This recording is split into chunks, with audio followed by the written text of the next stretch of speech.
প্রণাম বিবেকতীর্থ থেকে। আজকে স্বামী গোপেশানন্দর লেখা থেকে একটা নেতাজি সম্পর্কে পড়ে শোনাচ্ছি। জানি না নেতাজি অনুরাগ কেন, স্বামী গোপেশানন্দ। সমকালীন ভারতে সুভাষচন্দ্র পড়তে গিয়ে দেখি শঙ্করীবাবু বলেছেন যে কোনো কারণেই হোক সাধু সন্ন্যাসীরা খুবই সুভাষ অনুরাগী সারা ভারতে। পঞ্চমুখে নেতাজির গুণকীর্তন অবশ্য আমার দ্বারা সম্ভব নয়, গুণকীর্তনে আমি কৃপণ নই, কিন্তু নেতাজির মহিমা কীর্তনে আমি দরিদ্র, বড়ই দরিদ্র।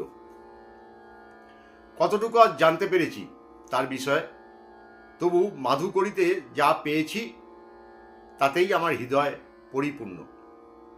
রাজনীতিতে আমার উৎসাহহীন বরাবরই, তবুও আমি সুভাষ অনুরাগী।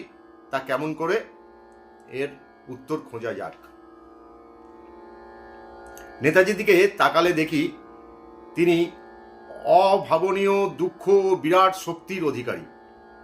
তার আশেপাশে দাঁড়ায় এমন কেউ নেই, তিনি একা, বড়ই একা। এজন্য কি তাকে ভালোবাসি জানি না। ঠাকুর আর স্বামীজির পরম ভক্ত নেতাজি। শুধু ভক্ত নয়, স্বামীজির শ্রেষ্ঠ ভাব শিষ্য। এর জন্য কি আমি নেতাজির অনুরাগী জানি না। নেতাজি ঠাকুর ও স্বামীজির গুণগান গেয়েছেন। তার লেখা ও জীবনী পড়ে তার উপর ঠাকুর ও স্বামীজির উপর অনেকেরই ভালোবাসা বর্ধিত হয়েছে বহু গুণে। নেতাজির কথায় ও কর্মে যে সরলতা, সেটা কতজনের মধ্যে আছে।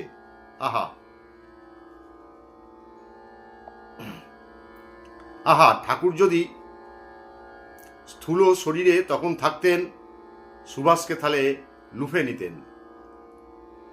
এই জন্য কি নেতাজির ওপর আমার ভালোবাসা জানি না।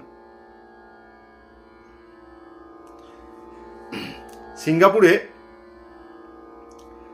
গুরুভ্রাতাকে গুরুসম মনে করে যিনি নাকি রাজ্য চালাতে পারেন, সেই রাজা মহারাজের কথাতে বহু বাঞ্ছিত সন্ন্যাস গ্রহণ স্থগিত রাখলেন সুভাষচন্দ্র।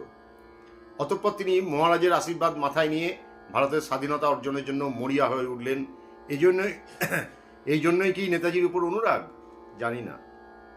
সিঙ্গাপুরে পকেটে তার গীতা, আহ্বান করলেন সৈন্যদের, তোমাদের আমি কিছু দিতে পারবো না, জীবিত হয়ে তোমরা ভারতে পৌঁছতে পারবে এমনও আশ্বাস দেব না, তবু যারা আমার সঙ্গে এগিয়ে আসবে এগিয়ে এসো।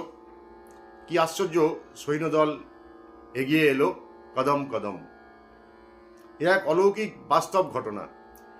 কে এই ক্ষত্রিয়, এ কোন নিষ্কাম কর্মী এত শক্তি পেল কোথায়? এক শরীরে এত শক্তি, এই বিপুল ভারত প্রেম মানুষের চিন্তাগম্য কি? প্রশ্ন জাগে, যুদ্ধে কি উনি জিতেছিলেন? যদিও উনি সুখে দুঃখে লাভে লোকসানে জয় পরাজয় সমদর্শী।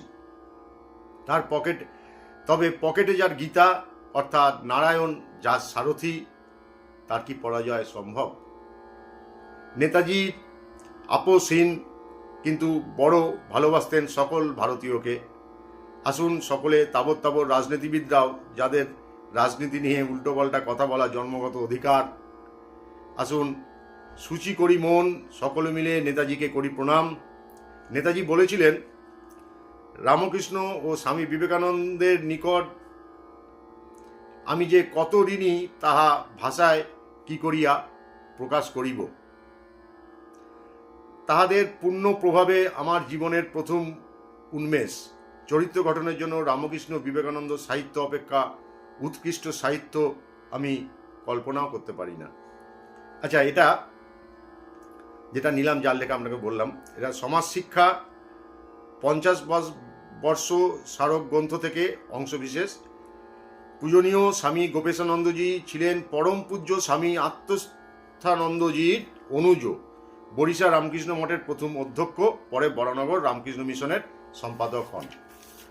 প্রণাম ঠাকুর, প্রণাম মা, প্রণাম স্বামীজি, প্রণাম নেতাজি।